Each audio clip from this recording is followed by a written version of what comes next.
Hola querida familia de la Iglesia Unción de Guerra y amigos afines, mi nombre es Katia Mora, estoy para servirles y hoy traigo una palabra que el Padre Eterno me regala para que juntos crezcamos en Él y a través de su palabra para que lleguemos al conocimiento que el Señor tiene para nuestras vidas. Vamos a orar poniendo todo esto en las manos del Padre Celestial, que es el que nos guía a toda verdad. Soberano Señor, Príncipe de paz, Rey de gloria y de bondad, Señor nuestro, amado nuestro, Redentor nuestro. En este día especial, Señor, que tú has dibujado, que tú has pintado, que tú nos has regalado, Señor, nos presentamos delante de ti para que seas tú, Señor, guiándonos a toda verdad, para que seas tú edificando la palabra, papá, que sale de nuestra boca, para que seas tú sazonándola con gracia, con amor, papá. Muero a mi carne, Señor, para que seas tú, Señor, creciendo en mí y poder, Señor, ser instrumento de bendición para otros, en tus manos y por tu amor. Todo esto en el nombre de Jesús de Nazaret, que vive y reina por los siglos de los siglos. Amén y amén. Bueno, la palabra que el Señor me da para que compartamos juntos la encontramos en el Evangelio de Lucas, en el capítulo 24, en los versos del 13 al 35. Y leo para ustedes en el nombre del Padre, del Hijo y del Espíritu Santo. Lleva como título El camino a Emaús. Y he aquí, dos de ellos iban del mismo día a una aldea llamada Emaús, que estaba a 60 estadios de Jerusalén. E iban hablando entre sí de todas aquellas cosas que habían acontecido. Sucedió que mientras hablaban y discutían entre sí, Jesús mismo se acercó y caminaba con ellos, mas los ojos de ellos estaban velados para que no lo conociesen. Y les dijo: ¿Qué pláticas son estas que tenéis entre vosotros mientras camináis? ¿Y por qué estáis tristes? Respondiendo uno de ellos, que se llamaba Cleofas, le dijo: ¿Eres tú el único forastero en Jerusalén que no ha sabido las cosas que en ella han acontecido en estos días? Entonces él les dijo: ¿Qué cosas? Y ellos le dijeron: de Jesús Nazareno, que fue varón, profeta, poderoso en obra y en palabra delante de Dios y de todo el pueblo. Y cómo le entregaron a los principales sacerdotes y nuestros gobernantes a sentencia de muerte y le crucificaron.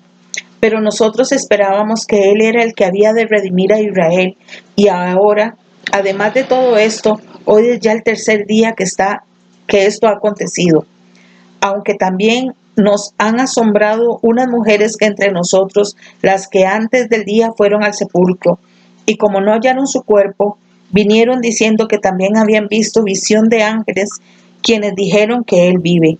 Y fueron algunos de los muertos al sepulcro, de los nuestros al sepulcro, y hallaron así como las mujeres habían dicho, pero Él no le vieron. Entonces Él les dijo: oh insensatos y tardos de corazón para creer todo lo que los profetas han dicho. ¿No era necesario que el Cristo padeciese estas cosas y que entrara en su gloria? Y comenzando desde Moisés y siguiendo todos los profetas, les declara en todas las escrituras lo que de él decían.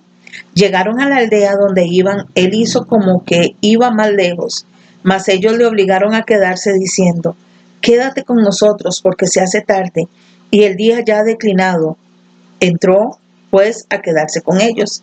Y aconteció que estando sentado con ellos a la mesa, tomó el pan y lo bendijo, lo partió y les dio. Entonces le fueron abiertos los ojos y le reconocieron, mas él se desapareció de su vista.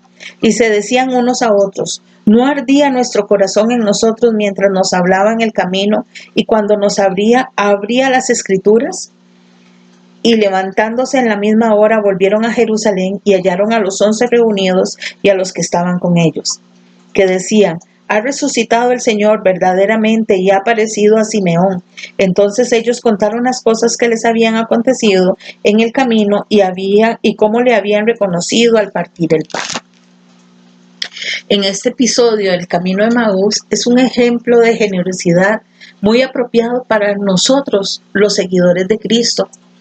Al comienzo de este relato, parece que toma la muerte de Jesús de una forma demasiado ligera, o quizás estamos equivocados por ver algo gracioso en que los discípulos informen a Jesús las últimas noticias. Esto, cuando ellos le dicen: ¿Eres tú el único visitante en Jerusalén que no sabe las cosas que en ella han acontecido en estos días?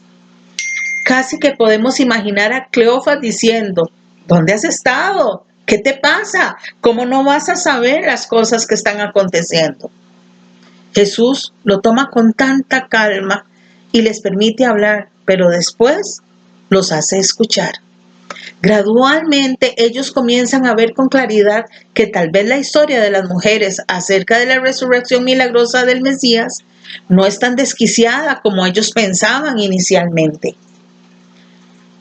Si esta fuera toda la historia, podríamos aprender solamente que con frecuencia tú y yo, como dice la escritura que acabamos de leer, somos insensatos y tardos de corazón para creer.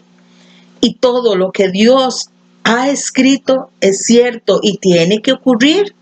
Pero los discípulos hacen algo bien en esta historia, algo aparentemente insignificante que sería fácil de pasar por alto.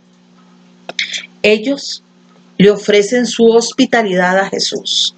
Jesús se adelantó a ellos como si fuese, dice la escritura, más lejos. ¿Para qué? Para ver el corazón de aquellas personas. Se iban a dar el alojamiento que está escrito en la palabra. Y le dicen, quédate con nosotros porque ya está atardeciendo, ya el día se está yendo.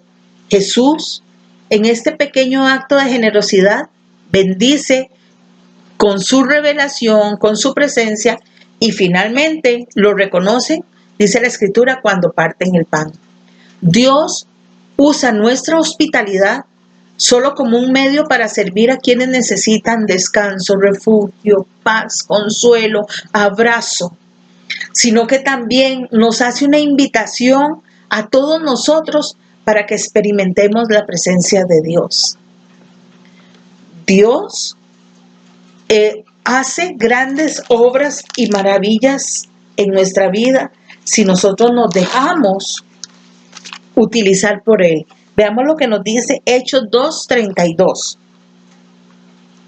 A este Jesús resucitó Dios, de lo cual todos nosotros somos testigos. Hoy tú y yo somos testigos de la resurrección de Jesús.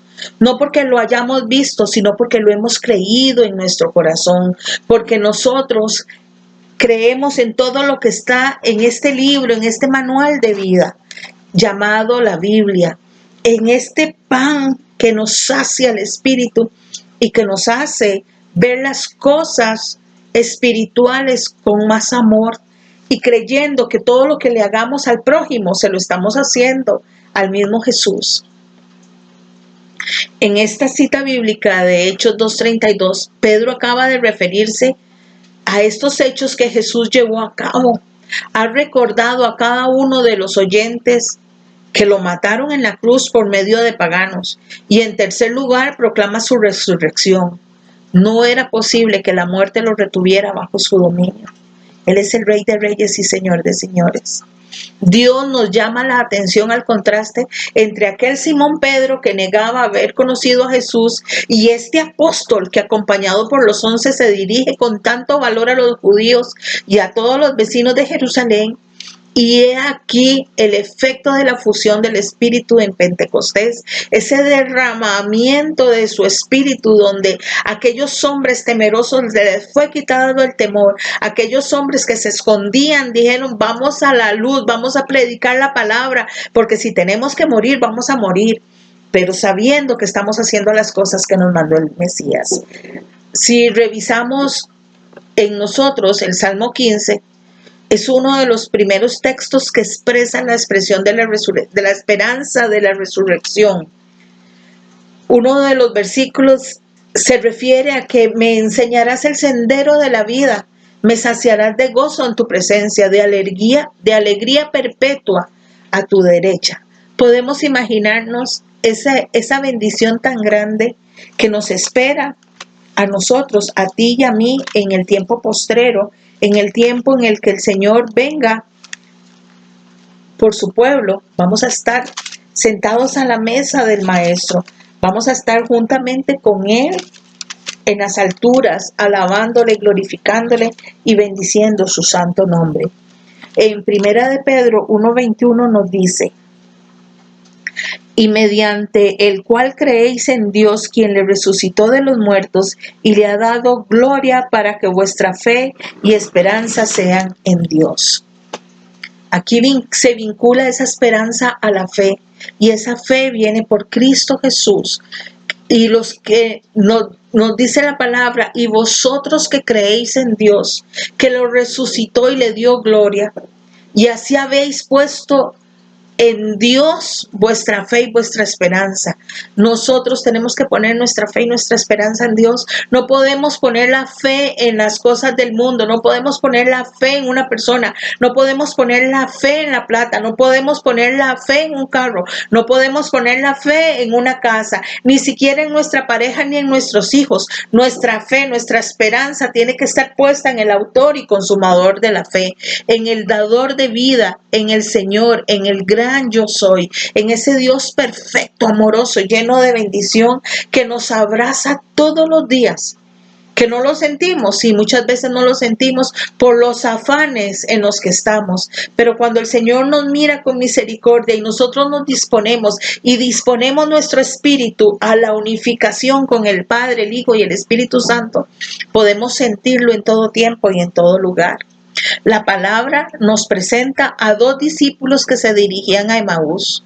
Ya las mujeres habían inquietado a toda la comunidad diciendo que no encontraron el cuerpo de Jesús, que se les habían aparecido dos ángeles, que los ángeles le habían dicho que por qué buscaban a Jesús entre los muertos si él estaba vivo. Pero ellos, estos dos hombres, decidieron alejarse de Jerusalén. Hoy muchos de nosotros tal vez nos parecemos a Cleofas y al otro discípulo, que hemos perdido quizá la fe y no buscan más razones ni más pruebas, simplemente se alejan o nos alejamos. ¿Por qué? Porque hemos puesto la mirada en otras cosas y no en el gran yo soy. Los discípulos que caminaban hacia Emaús son alcanzados por otro caminante que parece ignorar lo que había ocurrido en Jerusalén. Estos peregrinos le decían: nosotros esperábamos que Él fuera el libertador, el que nos iba a redimir a Israel. Y he aquí una de las claves más importantes de este relato. El camino de Emaús es la confesión de una fe demasiado terrena y de una esperanza frustrada. Pero los discípulos conservaban la capacidad para escuchar y aceptar una corrección. También hoy, nosotros como peregrinos en este mundo, tenemos que aceptar compartir con otros los alimentos, compartir con otros las bendiciones que Dios nos da. ¿Para qué? Para que apenas tal vez puedan calmar el hambre. Entre las manos del Mesías, el pan adquiere el significado de la vida que Él nos ha dado con su palabra y que esperemos compartir con otros y con Él para siempre. El pan de este hermoso relato culmina con el retorno de los dos discípulos a Jerusalén. Los otros cuentan que el Señor se les había aparecido a Simón Pedro y ellos confiesan que lo reconocieron al partir el pan. Ese era su testimonio y ese es su testamento y su herencia para el futuro. ¿Cuánto más para ti y para mí? Tiene que ser nuestro testimonio y nuestra herencia para el futuro. Lo reconocieron los discípulos al partir el pan. Los que habían seguido a Jesús por los caminos y habían visto cómo oraba antes de partir el pan, no podían olvidar aquellos gestos tan hermosos que seguramente Él hacía en bendición para el Padre Eterno.